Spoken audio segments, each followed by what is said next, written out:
Welcome, brave souls, to Shadow Stories, where the darkness whispers your deepest fears. I'm your guide into the unknown, unraveling tales of terror that lurk in the shadows. Tonight, prepare yourself for 3 spine-chilling horror stories that will haunt your dreams. Subscribe now, dim the lights, and step into the abyss with us. Because in Shadow Stories, every shadow hides a secret, and every secret wants to be heard. Let's begin. Story number 1 is The Hollow Whisper. In the desolate town of Black Hollow, nestled between jagged cliffs and a perpetually overcast sky, Elias Grayson, a reclusive ex-soldier, arrives to claim a crumbling cottage inherited from a distant uncle he never met.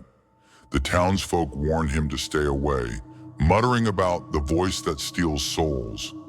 But Elias, hardened by war, dismisses their tales as superstition. The first night, as rain lashes the windows, he hears a faint, guttural whisper slithering from the walls, hissing his name. Elias. Elias. He searches the house, finding nothing but damp rot and cobwebs. Exhausted, he falls asleep, only to awaken with deep, jagged claw marks raked across his chest, blood seeping into the mattress. No weapon, no intruder, just the whispers growing louder each night. Days pass, and the whispers evolve, forming coherent threats. You shouldn't be here. Leave or join us. Elias, now paranoid, boards up the windows and arms himself with a rusted shotgun. One afternoon, while prying loose floorboards, he uncovers a hidden basement stairwell, its air thick with mold and despair. Descending with a flickering lantern, he finds a cracked, ancient mirror dominating the room. His reflection stares back, but its eyes are hollow sockets, its mouth moving independently, syncing with the whispers. Panic grips him as the figure mimics his every move, its bony fingers pressing against the glass. In a fit of rage, Elias smashes the mirror with the shotgun butt, shattering the silence. But instead of relief, the figure steps out, its emaciated form towering over him. Its cold hands clamp around his throat, dragging him into the broken shards as his screams echo, fading into the void. The next morning, the cottage stands empty, the whispers now silent, waiting for the next occupant.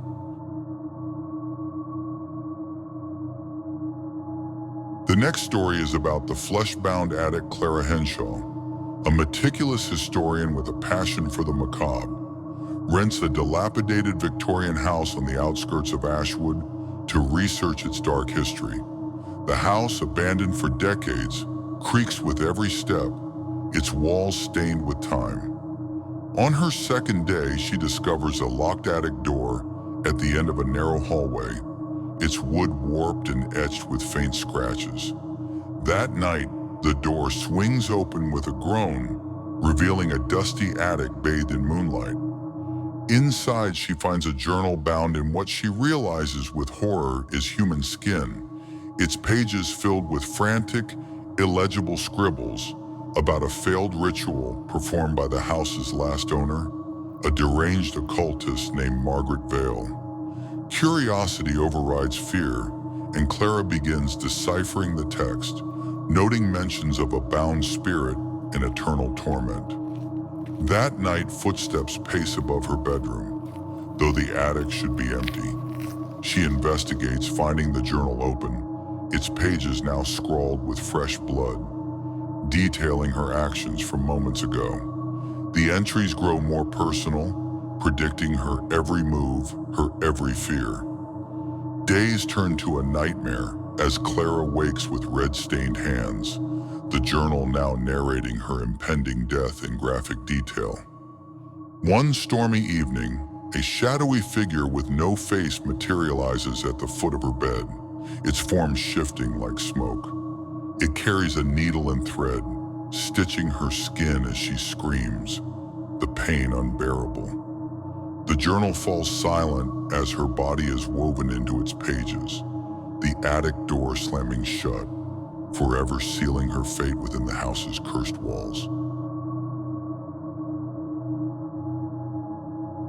Story number 3 is about the children of the fog.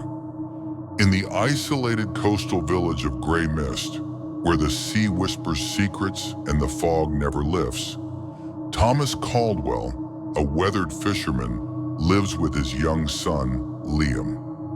One moonless night, Thomas spots children playing on the rocky beach, their laughter unnaturally high-pitched, their forms blurring into the mist. They vanish before he can approach, but the next day Liam speaks of them, claiming they invited him to play forever. Thomas forbids him from going near the shore, but that night Liam disappears.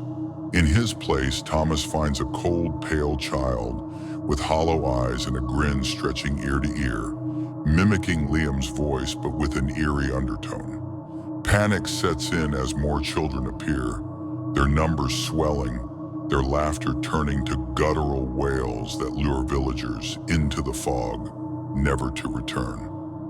Thomas arms himself with a knife, confronting the pale child in his home. It whispers, "We need more to play," its tiny hands suddenly growing claws, tearing into his flesh. He fights, but the fog thickens, and the children swarm, their faces twisting into nightmarish masks. Dragged into the mist, Thomas's screams join the chorus as the village falls silent, the fog now hiding a legion of stolen souls. Locals later avoid the beach, swearing they hear children's laughter and Thomas's fading cries carried on the wind. That's the end of tonight's descent into Shadow Stories, but the darkness never truly fades. If these tales sent shivers down your spine, like subscribe and hit the bell to join me in the shadows again. Share your own eerie experiences in the comments. Let's keep the fear alive. Until next time, stay wary of what lurks in the dark. Goodbye.